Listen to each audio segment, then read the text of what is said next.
sounding across the stuff in shower in the middle of the river.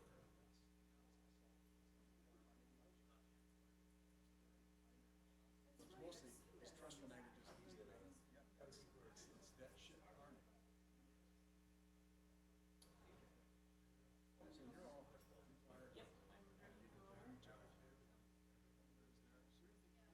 Guys, oh, is it that one? Yeah, okay. Okay. So the nice thing is with you putting it on this computer, it means that the camera will have you and a separate screen that you're watching remote see this separate. Oh, cool. Whereas if you use your own computer, then you'll kind of try to see what's up there. But with this Yeah, on and it's live too feed, small. separate feeds, Okay. yeah, it's very hard to see. So. And it's not just live, right? You archive them or Yeah. something. Yeah. Cool. Cool. Did I turn this on? It's on. So good morning, everyone. Thank you for coming along. I have the pleasure this morning of introducing our speaker, Dr. Rebecca Oppenheimer.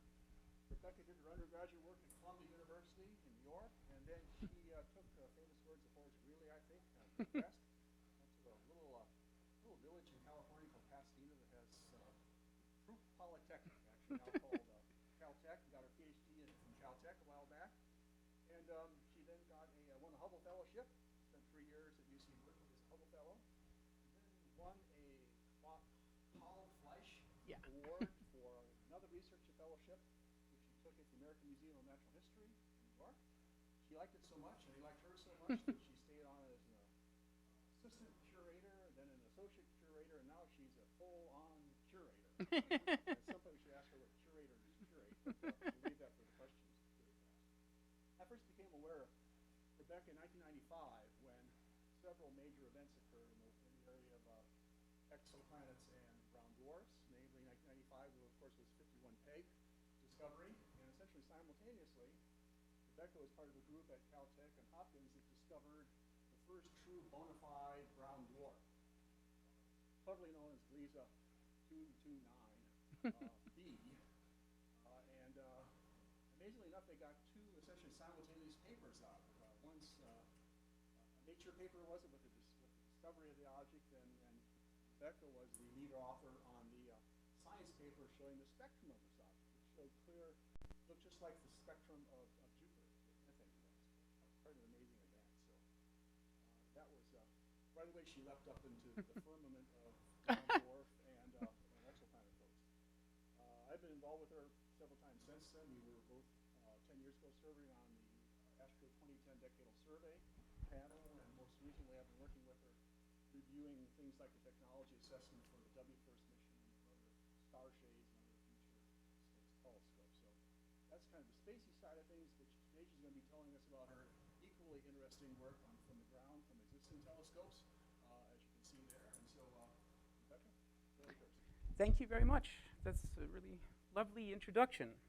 I'm not sure the people at the museum are so happy that they kept me on board and gave me tenure at this point, but I tend to irritate the administration. So yeah, what I want to talk to you about today is a number of projects that deal primarily with direct imaging of planets around other stars, also other material around other stars, and what we can learn from them. And then I'm going to move into a kind of overview of what, well, kind of how I see this field at the moment. And so let me first make the point that, oh, wrong way. A lot of fundamental science has come out of the study of companions of stars. And I reviewed this in a paper that came out in a book, 50 Years of Brown Dwarfs, which came out a couple years ago, and used what Alan was just talking about, the detection of Gliese 229b as an example, but broadening this into the fact that some really basic things have come about from studying objects orbiting stars. The most fundamental thing, I think, is that we know that gravity works outside the solar system. This is how it was discovered. In fact, through a statistical analysis, this was done a long, long time ago. In fact, it was the first use of statistics in any science, as far as I know. I've been looking for other examples, but I don't think there are any. And the argument was the distribution of stars on the sky had pairings far too common to simply been a random distribution. And so that was the first indication that gravity is not only something that happens within our own solar system. This was in the 1700s.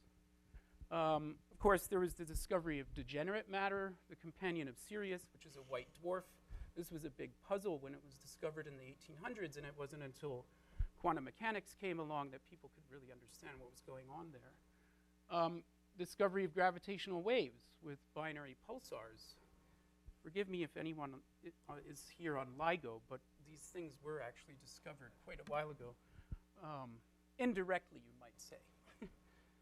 Stellar radii and fundamental stellar parameters. And this is done using mainly eclipsing binaries and now eclipsing planets.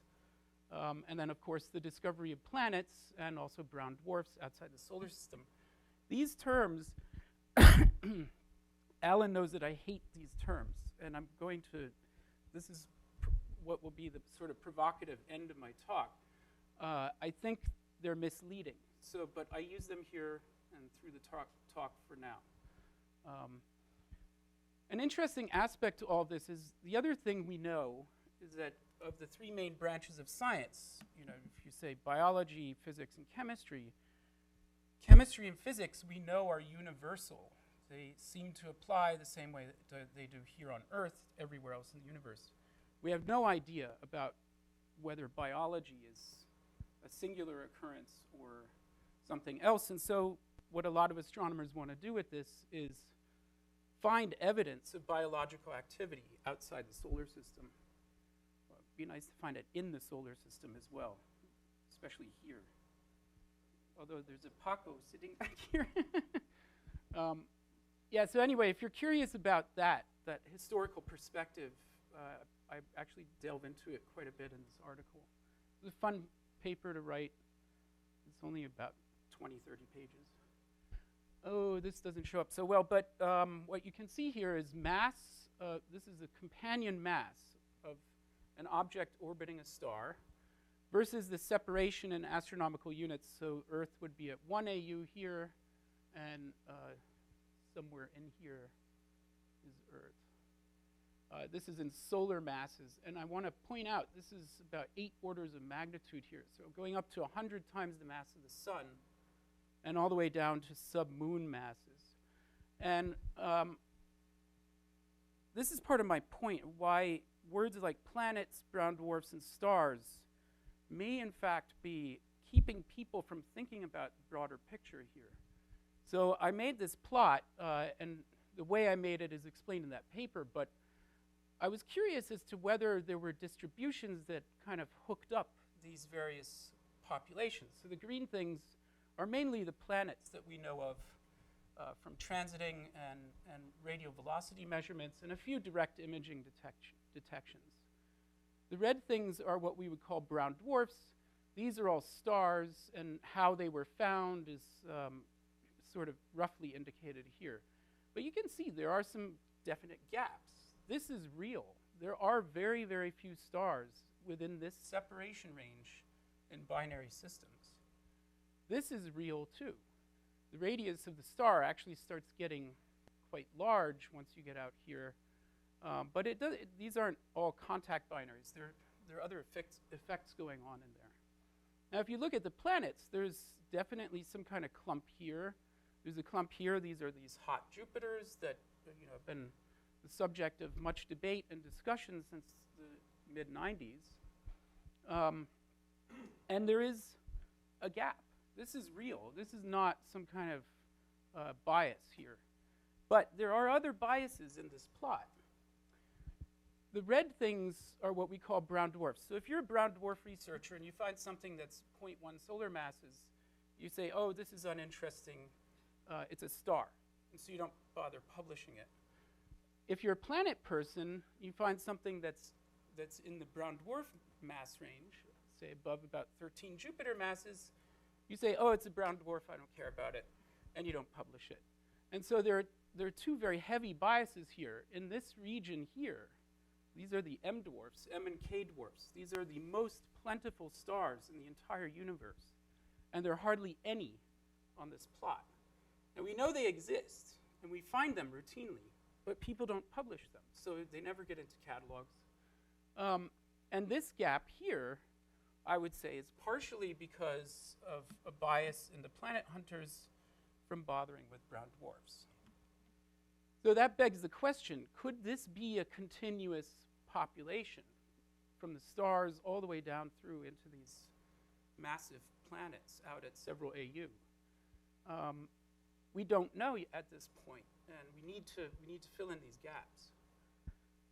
That'll come back into play later. This is the same thing, just from just different scales. So whether it's linear or log, allows you to see different parts of the parameter space. So the yellow region, and we're only going up to 100 Jupiter masses here. The yellow region is a real lack of objects that we would call brown dwarfs, but in this very limited separation range from about 0.1 to 1 astronomical unit. Now you could extend that up to the stars, and you can see it moves outward at the higher masses. And this gap has been discussed before by a number of people. It's been largely overlooked, but it's quite interesting, and I think it's worth pursuing some more. The green things are kind of sensitivity areas. The green area is essentially unprobed. This is the region that you want, that direct imaging experiments are trying to attack. And the gray is roughly what we're able to do now. So hopefully with things like WFIRST that Alan and I have been working on, or at least helping people to stay on track, we'll extend this gray, way down here, hopefully at least to the sort of Jupiter or below level. We shall see. It seems impossible to get to those very low masses for the majority of objects from the ground, unless some really clever student comes along and figures out how to do this for 10 cents from the hardware store. So these are the questions. Why care, right? So you want to do comparative science here and look at what do 50 different Jupiter mass objects look like, orbiting different stars at different ages, this sort of thing. And there's a whole slew of fundamental questions that you want to answer that we really cannot yet. And in order to do this, fundamentally you need spectra. And I think people here understand that quite well. There's a long history of spectroscopy at this institution, and it's the most fundamental way really to study an astrophysical object. So how do you do that? The problem is, and some of this may be a little basic, so I'm going to go through this rather quickly. This is an image, a concocted image of the solar system as viewed from about 10 parsecs away with an 8-meter class telescope and very, very, very good optics. So the sun is here in the center. The resolution is roughly indicated here. That's the sun. On the left is just a direct image with no attempt to suppress the starlight. I think he's okay. He's just going to... No, he's just finding a spot to curl up. On the right, we've taken away all but 1/millionth of the light of the star. So what's left over is this field of speckles. And suddenly you can see Jupiter and Saturn pop out. Of course, perfectly in line like this, right? Once you can do this, okay, there's still a lot of residual starlight here, and that's due to roughly nanometer level or 10 nanometer level errors in the wavefront of the imaging system. But once you do this, you can actually take spectra of these things. And this is essentially what we're trying to do. In a more quantitative way, here's a plot showing the flux ratio of the planet to the star in log values and the spectrum. So this is from the optical out to about 5 or 6 microns. And the different colors are different ages. This is all models of what Jupiter would look like at different ages. And the numbers here, this is 10 to the minus 10. Okay, so for something like Jupiter at 5 gigayears, if you could suppress the light of the star by a factor of 10 times 10 to the 9, or 10 billion, you would detect this thing, The black is sort of hidden. It's basically, you can kind of see where it goes. You'd be able to measure some features way out here in the infrared at L and M band, but really you wouldn't be able to measure the depths of these absorption features. And in order to do that, you need to go down to 10 to the 12, 10 to the 14. And it's in the depths of these features where the real physics is, or atmospheric physics or chemistry of the object becomes apparent.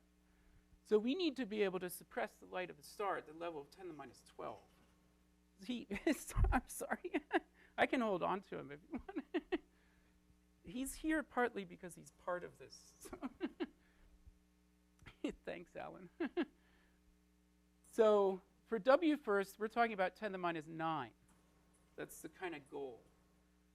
But what I'm saying is for the majority of planets, the old ones, you really need to get down to 10 to the minus 12. That's a factor of 1,000 better than people are even considering doing right now.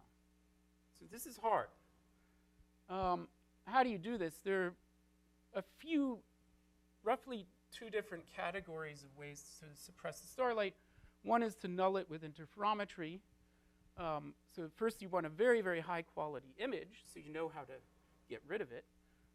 And you either null it with an interferometer, or you block it optically with a coronagraph, which is basically an eclipse machine. My little movie doesn't work here. It just shows the star moving under an opaque mask. Then you're left with these residual errors, those speckles that I showed you. So you have to calibrate those out. Coronagraphs were invented by this man, Bernard Liot, in the 1920s, and he published it in 1939. He was interested in studying the corona of the sun. And so he figured out this way, well, we don't need to wait for a solar eclipse. We can just do this every day in a telescope with this new technique. And I always like to think that probably irritated a lot of scientists at the time, because they had this junket of going on cruise ships around the world to the next solar eclipse. And now suddenly they couldn't claim that was worthwhile. So, then to get a really good image, the critical issue here is controlling these speckles. This is also meant to be a movie, but as a still, it works fine.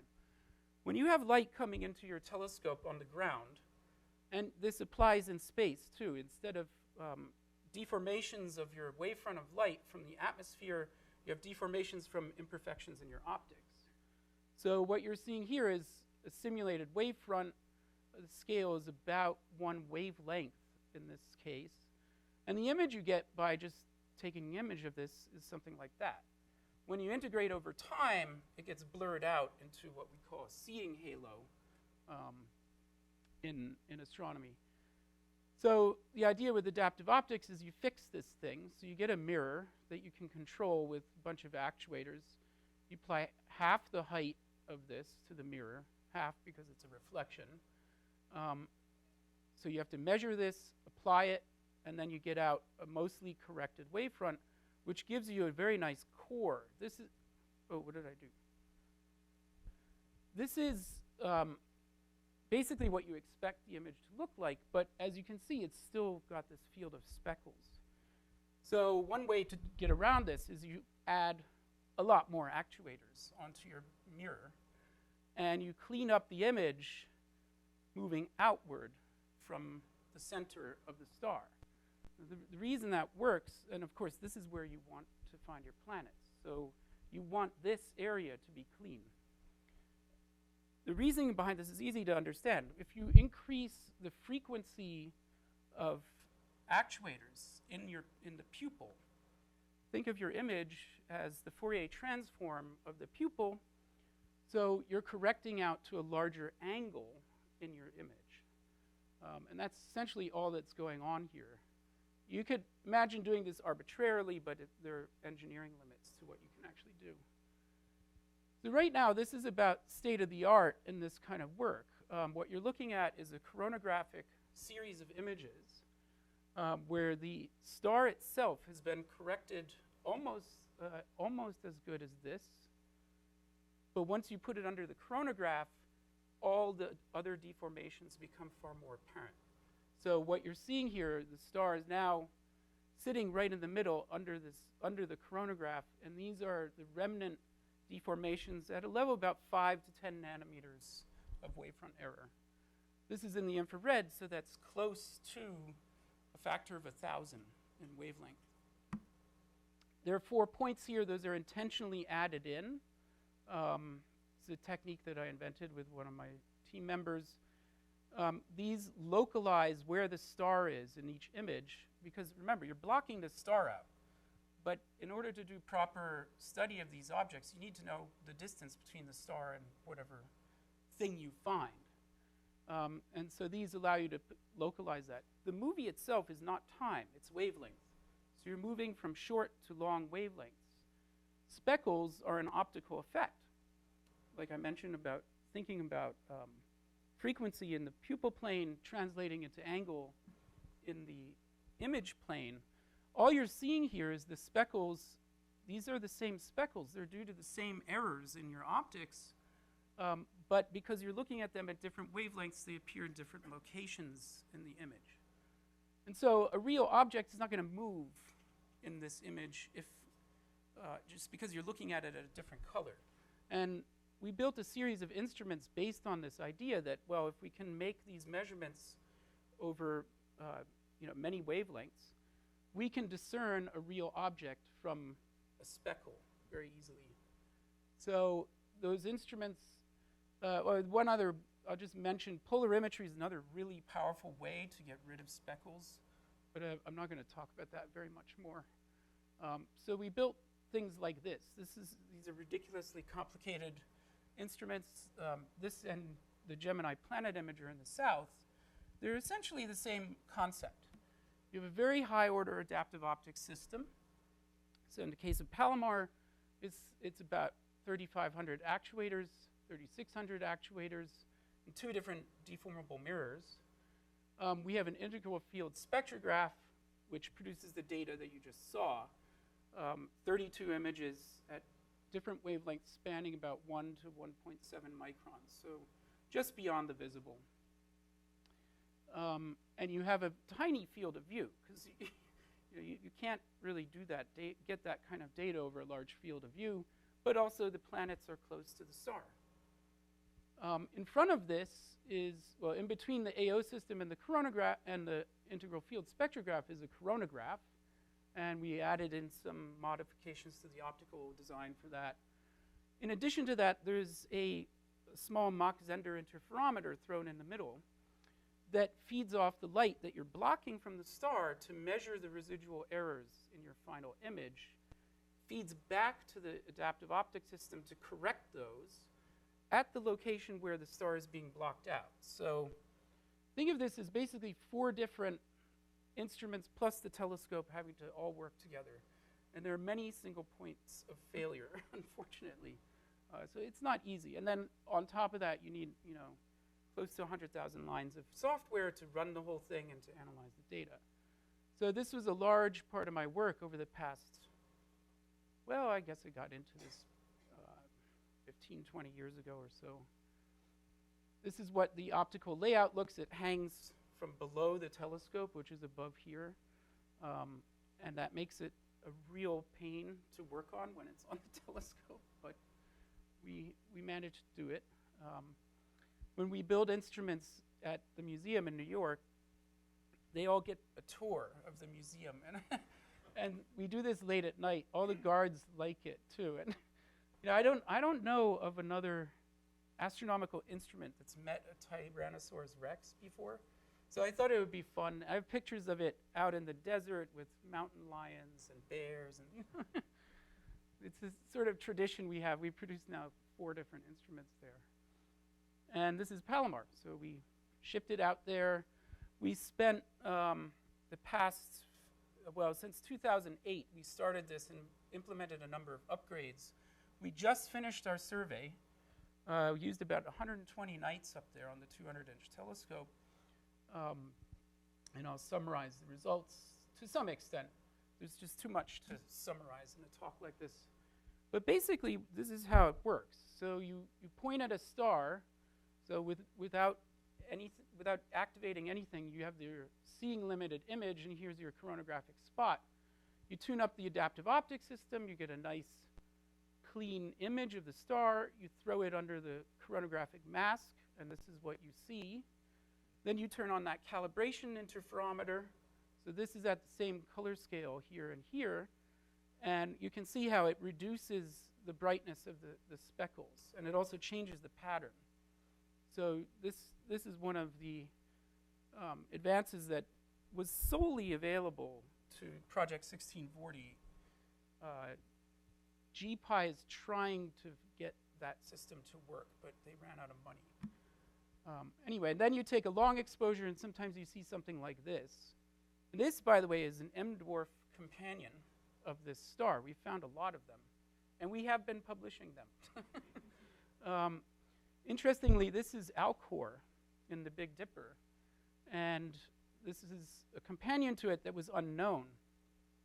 Alcor is an interesting star because the way we figured out that this thing is physically associated is that it shares the same parallax as Alcor, not just that it moves across the sky with Alcor. And it turns out that Galileo was trying to use Alcor to show parallax in order to prove that the Earth goes around the sun. Everyone knew that that was what had to be done. In fact, going back to Aristarchus, I think people knew that there would, if the Earth really did go around the sun, you should be able to observe a parallactic effect from the Earth being on either side of the sun. Unfortunately, the distances of the stars are, a bit large, so they didn't have the technology to do this. But if they had, we would have perhaps not had as much grief and burning of astronomers at stakes over the years over these issues. So it was sort of fun. We made that discovery almost exactly 400 years after Galileo was using Alcor to try to do that. So here's another example, and what I'd like to ask you guys is, can you see whether there's something real in here? Spent years staring at this, so I'm used to it. So if you look long enough, you'll notice that there's something that's not moving right up here.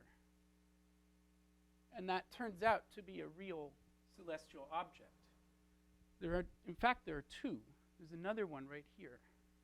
Unfortunately, in this case, they turned out to be background stars, which is really, there's a very low probability of that, but it happens. And this is why you have to be careful about publishing these things.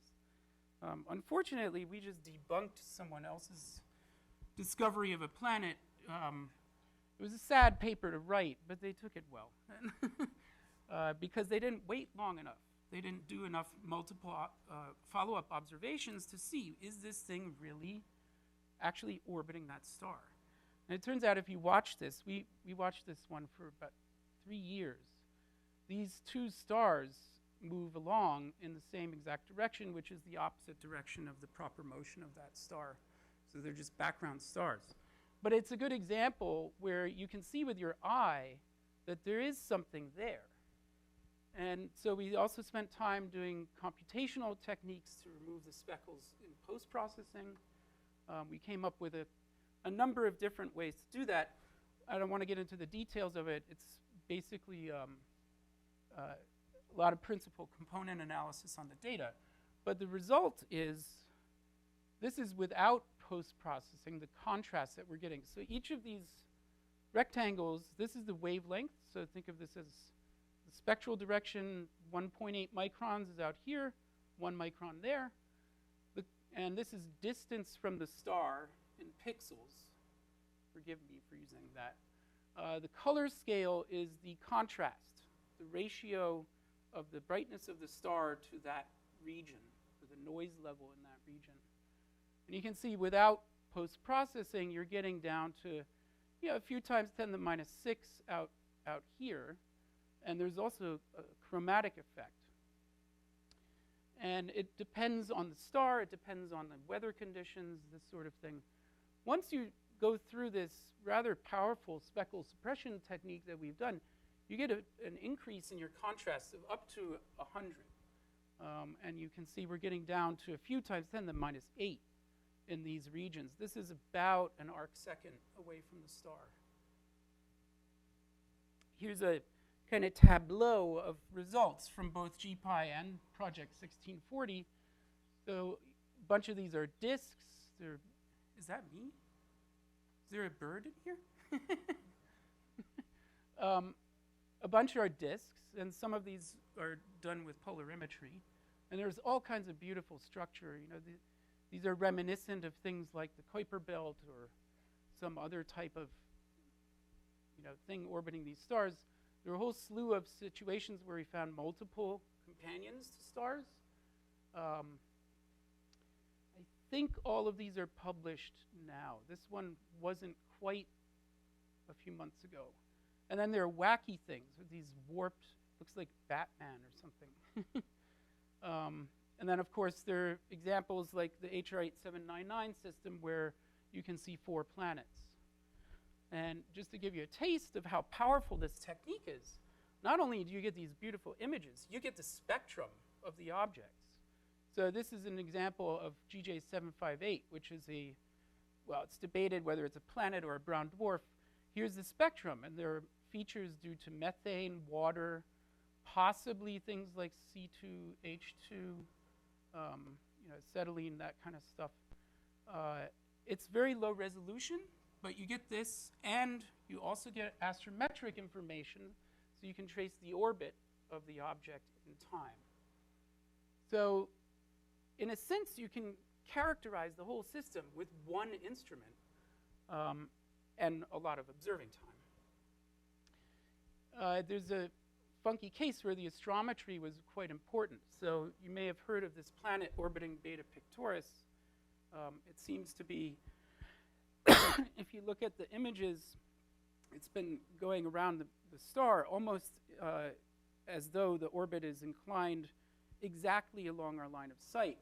So we did some precision astrometry on that. This is milli-arc-second level astrometry to see whether it would transit. Because if it transits, then you can do a whole bunch of other science, like measure the radius. There's a whole slew of wonderful things. Unfortunately, it does not. But it would have been cool if that all worked out. But that's the power of the technique. You can actually determine that, and then you don't have to waste a lot of time looking for this transit. These are the spectra of the HR8799 planets. There are 4 of them. And the interesting thing is that these are all really about the same brightness. They're believed roughly to be about the same mass. They're presumably the same age because they're all orbiting the same star. But their spectra are totally different.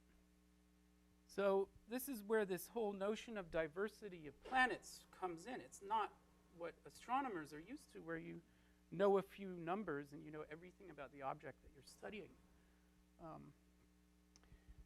This just compares various techniques. This is a little bit old, actually. Here's, again, the contrast versus, in this case, apparent separation. This is angular separation in arc seconds. So 0.1 arc seconds is here. If you put the solar system at 10 parsecs, this is about where our solar system objects would be. And these are contrasts, remember, just for plain detection. You're not going to be doing spectroscopy at this level, or very limited spectroscopy. Each of these lines are different projects that have been attempting to do this high contrast direct imaging. And as you can see, as time goes on, sort of coming in from large separations, low contrasts, toward high separations and small separations and very high contrasts. So yeah, you're coming up. Your turn is coming. So GPI is here. This is before. This is a prediction, and it's doing. GPI and Sphere are actually pretty much matching 1640, which is now shut down. But there were a few things that people didn't quite understand when these instruments were designed and built, which is now many years ago. And the hope is that with very large telescopes, we can do much better. And WFIRST is going for even better than that. Something, I forget, what's the inner separation on that thing? I can't remember. Like, yeah. Yeah, so that would be somewhere in here. And you know, the idea is, well, we can get old Jupiter. Yeah. Right. So the curves would be kind of right in here. So we're not talking about stuff going down into here.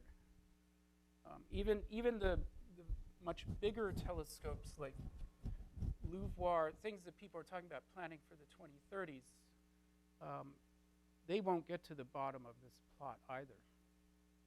So that sounds a little depressing, but but these technologies evolve very, very rapidly. And a lot of what we've done, when we started building 1640 and GPI, so I built the coronagraphs and the integral field spectrograph for 1640 in New York, and for GPI I built the coronagraph in my lab there. We started designing that stuff in 2005. This is 12 years ago, and our understanding of wavefront control has evolved tremendously since then. So who knows really what we'll be doing in the 2030s. Just want to highlight, so Paco is here. So these are a lot of the people who've been involved in Project 1640. You want to say hi, Paco? Come here. He decided to come along. He's been our project spokesdog for 6 years, and he's very sweet. He comes to all the observing runs, and he usually doesn't say very much, but he is the spokesdog. He's very friendly. You'll see him around later today. Here, stay with Alan. Thanks so much.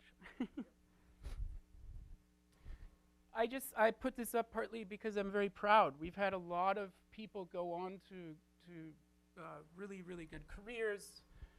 In fact, I'm missing a few people here. People who are underlined spent most of their time on the project at the museum. But of course, we have people at JPL and a couple of other institutions involved. And just as a summary, 9 PhDs came out of this. 4 of those I directly was primary advisor on, but then other professors were for the others. We've had a whole pile of high school students involved, building databases for us, quick look software, that kind of stuff. I have 2 current grad students on the project. So even though we finished the observing, we still have a lot of data to finish analyzing. And we have one really great candidate that we have 2 epochs on, but it's not enough. So we have to use another instrument to get that, hopefully this winter. We've had tons of papers, about 70 papers. Roughly, I think 60% of those are refereed. And also, I'll just note, a lot of these people are also involved in the Gemini planet imagery. There's a lot of overlap in those teams. So where do we go next? So I told you the project is over, but the equipment is good. So we're going to rip it up and turn it into a new thing. So the internal optics in the Doer, which was the integral field spectrograph, will now be a resolution about 100 to 150,000 infrared spectrograph combined with a precision laser comb. So what we're going to do is use this to study the M and K dwarfs using the radial velocity technique to look for companions. And there are 1 or 2 competing systems like this, but we have a laser comb, which is this wacky technology, and it's still really being understood to get you get very, very finely placed lines put over your spectrum, so you can measure extremely precisely what the radial velocity shift of the star is. And it allows you to do stars that you wouldn't otherwise be able to do because you need a lot of references.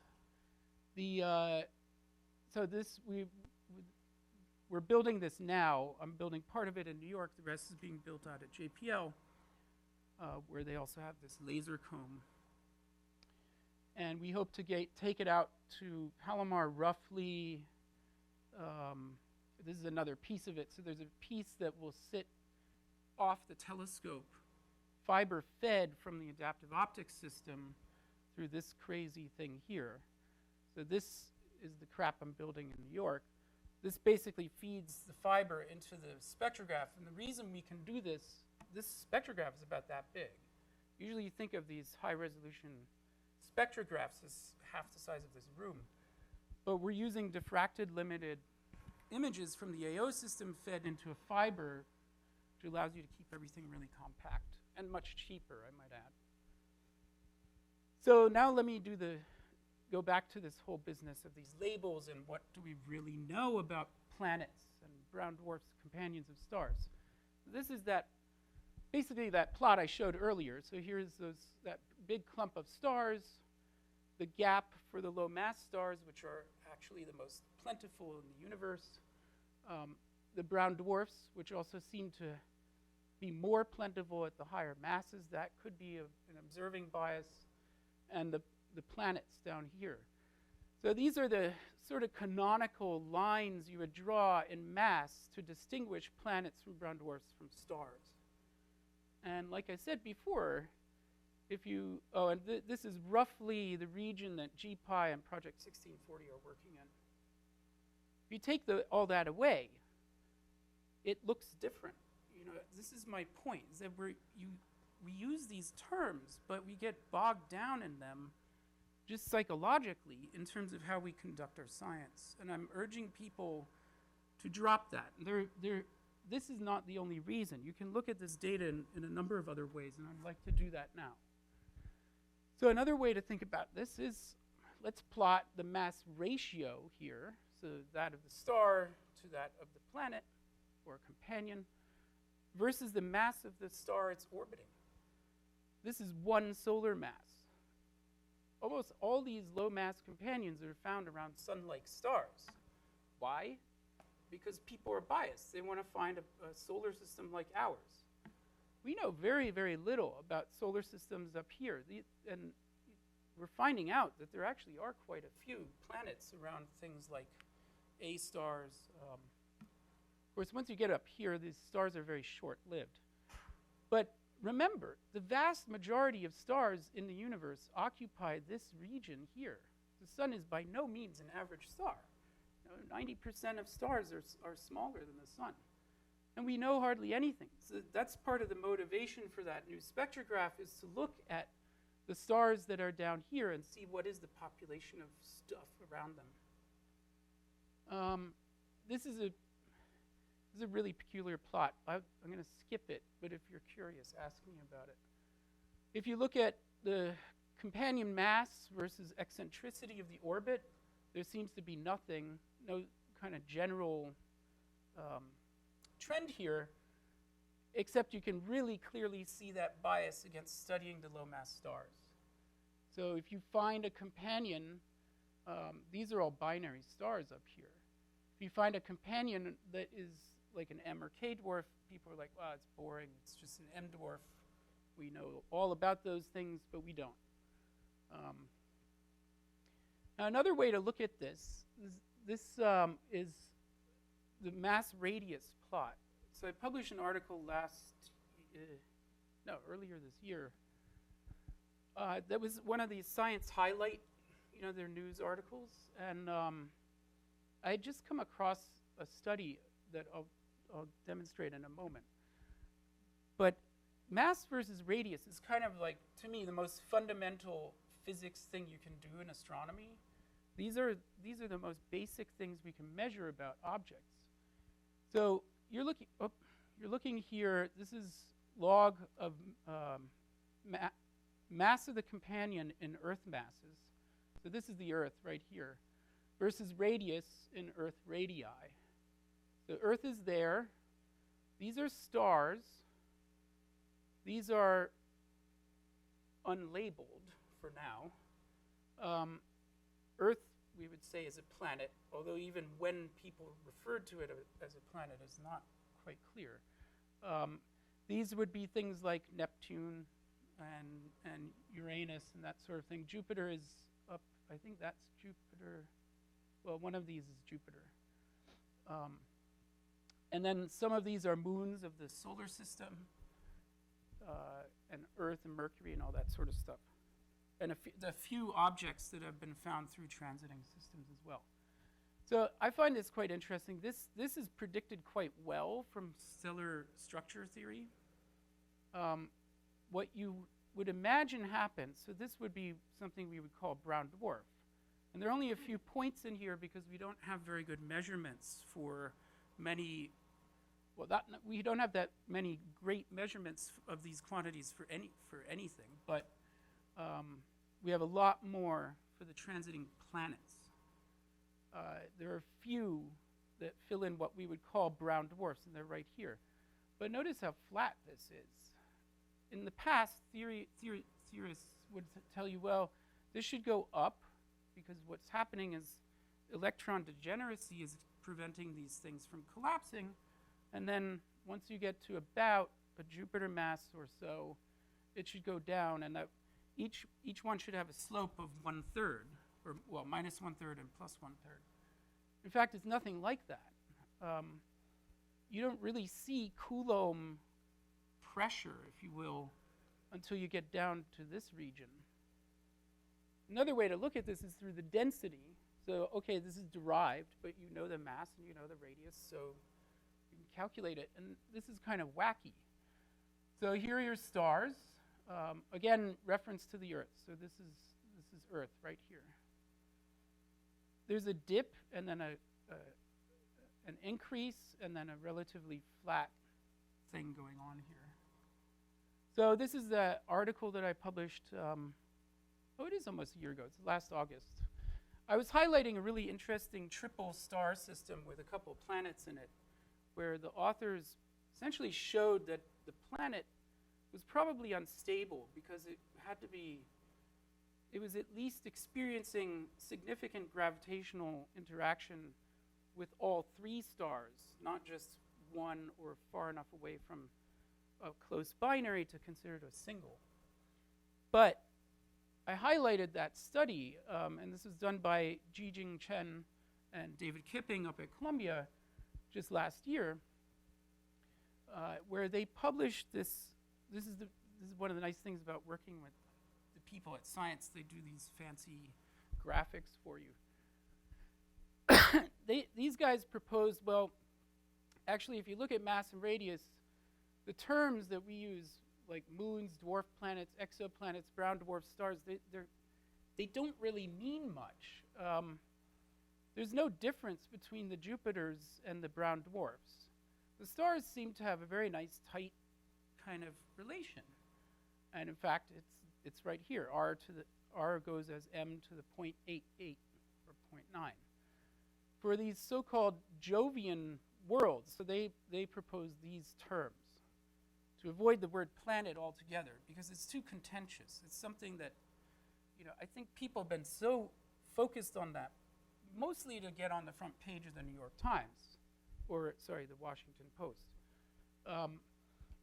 And that worked for a while, now no one cares, right? So we should now really talk about the science. And this is essentially flat. Well, it goes as m to the -0.04. Certainly not -1/3.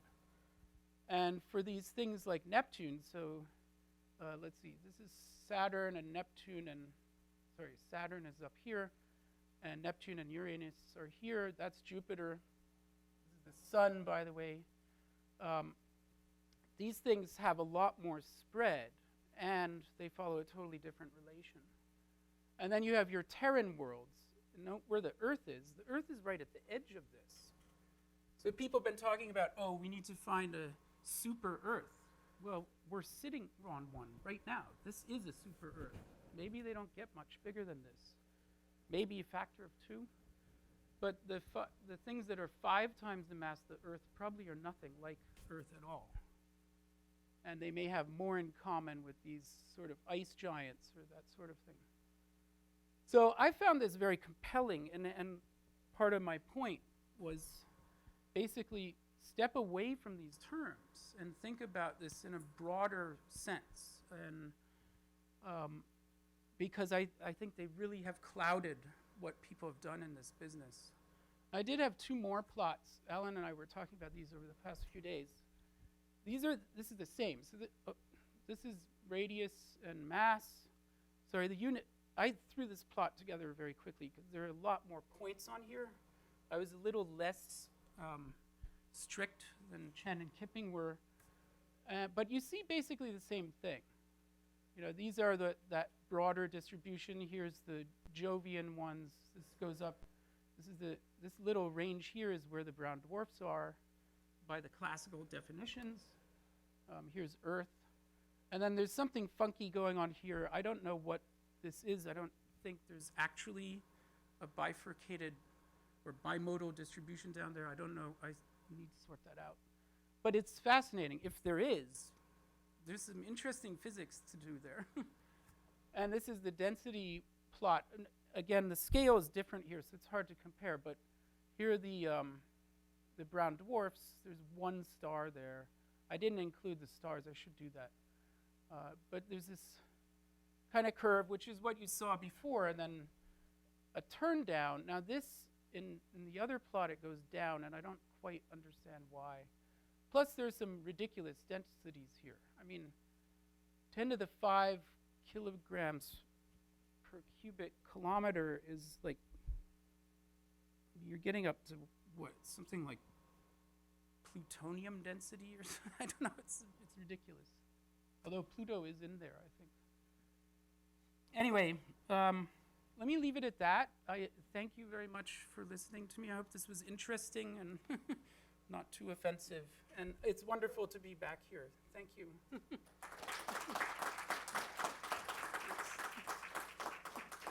Paco.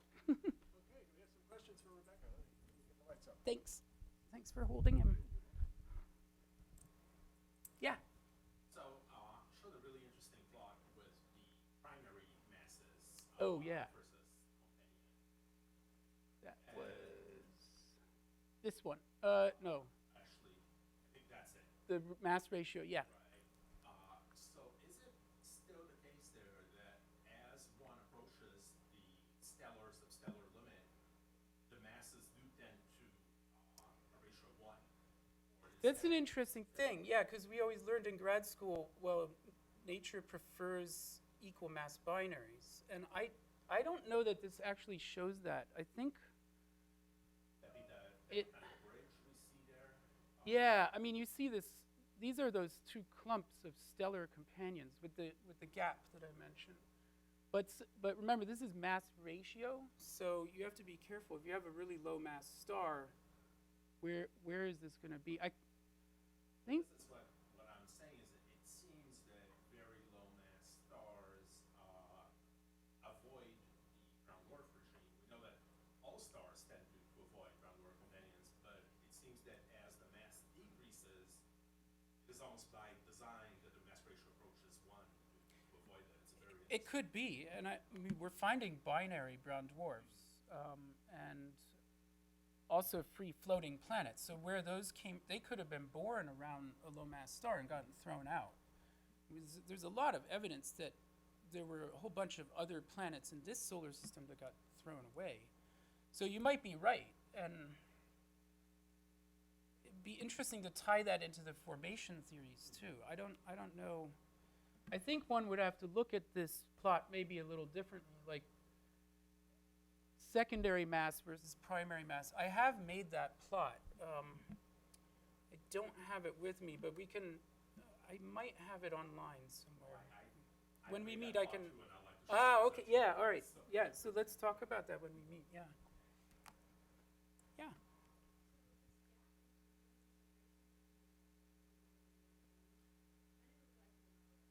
Yeah, most people don't. It's easier to see here, right? No, well, let's see. So certainly not here. These are largely radio velocity planets. These would have easily been detected. There's definitely no bias down here. There's no bias up here either. There could be a small bias in the sense that these are largely visual binaries. And these are, well, especially these are eclipsing binaries, but some of these are not. There are also a lot of radio velocity binaries that have been studied for many, many years. This has been discussed quite a bit. Actually, this woman, Vicki Juergens, who did that, where the book that these plots are in, that 50 Years of Brown Dwarfs, she wrote extensively about this, I think 3 or 4 papers about this gap here, and demonstrated that it is actually real. Well, she left astronomy, but she has these papers. She'll still talk to you, but she decided to leave astronomy. She did some very interesting research, I think. I forget what she's doing now, but I do have her email address. Why it's there? I have no idea. Why would it be there? Would any of the formation theories suggest such a gap? I mean, why? Right. You know, there's a pile up in binaries of eccentricity. Could be These things, you mean? binary is close enough together, tidal circularization, and this is called tidal spatial motion, or circularizing. So Right. you lose systems in between. Whereas the ones that the classic distribution for binaries is a keep them around 40 degrees. Right. Right. So that's your formation. Together, tidal That's an interesting point. Yeah. Yeah, maybe that would. quite so dramatic. That's really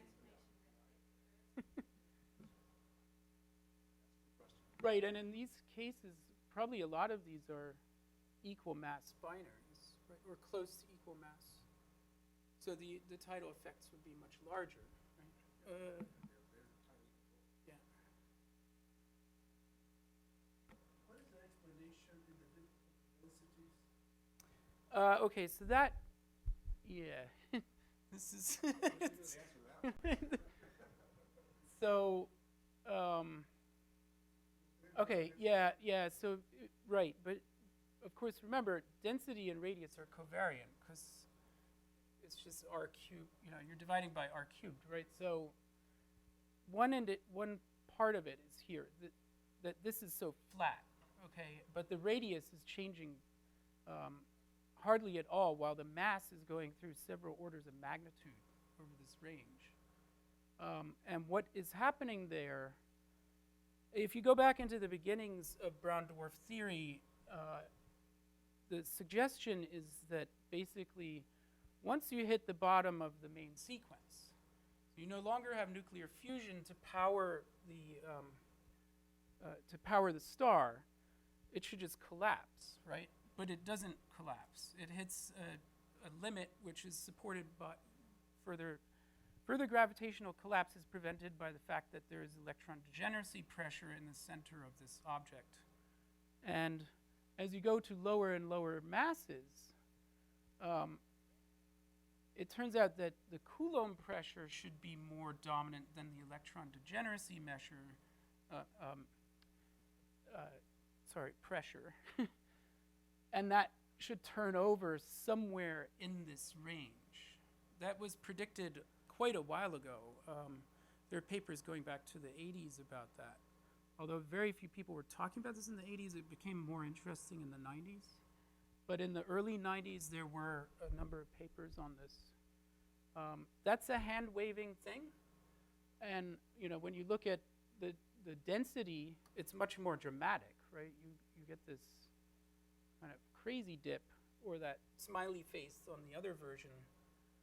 But to be honest, I don't think we know. Like, first of all, why is this so flat and not actually following those mass-radius relations if it's Coulomb pressure or electron degeneracy? There's something else going on.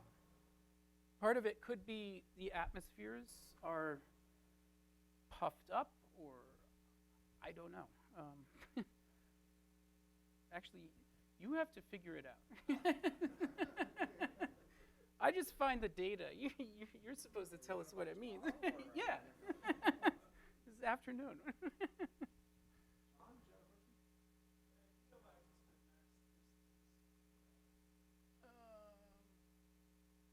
This one?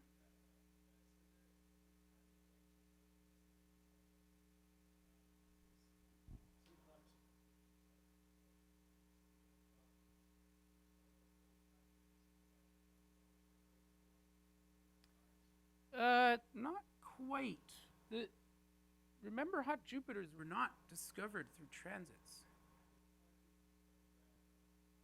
Yeah, they're very rare. Yeah, I think that's better shown if I go way back.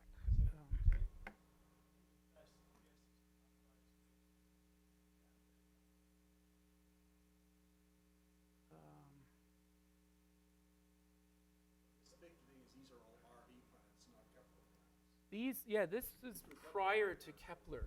Yeah, I should add Kepler in. Yeah, I made this plot quite a while ago. So these are mostly RV planets, actually. I think there were very few transiting systems at that point when I made this plot. I haven't updated this in a long time, but yeah, it should include the Kepler stuff, and now there are a few more objects out here as well. But you're right. I mean, there are all kinds of biases in this plot. What I need a student to do this. So, keep culling the literature and actually doing some Bayesian analysis as to whether these, are actually connected distributions and that sort of thing.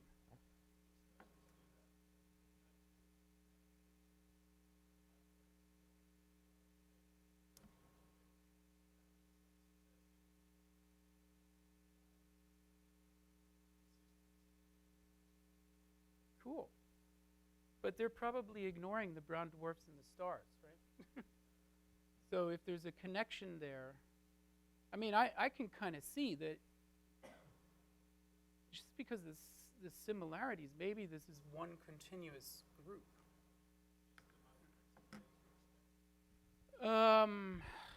It should. They should be pretty easy to do. But there are very few. I mean, it's like what Serge was saying, that there are not that many brown dwarf companions to stars. So, or at least not that many have been found. For the ground-based microlensing surveys, they discovered one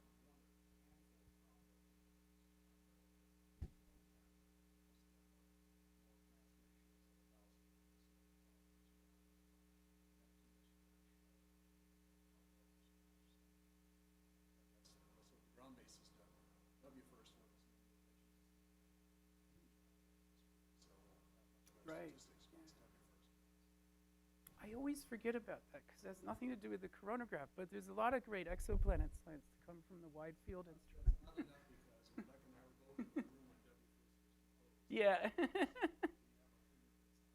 Didn't we come up with that acronym, I think? That's a very clever thing by Paul Shepard. Oh, yeah, it was Paul. Yeah, that's right. It's really to measure the cosmology of W.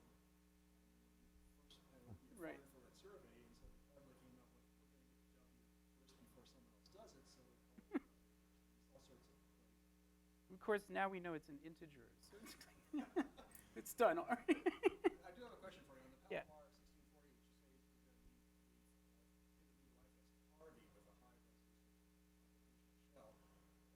You won't really have enough photons from the secondaries to use for Right. all that. So it's really to characterize the primary. Exactly. Yeah, and that's Real use of yeah, the shell. absolutely. And the thing is, there aren't that many resolution of 100,000 infrared spectrographs out there. So there's probably a whole bunch of other cool science by just pointing this thing at some stuff.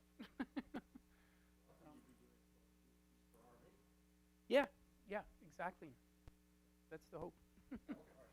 So it really was intended to be turning it into an RD machine rather than imaging. Absolutely. Yeah, so I've avoided getting involved in radio velocity at all for decades now, and now I find myself going into it.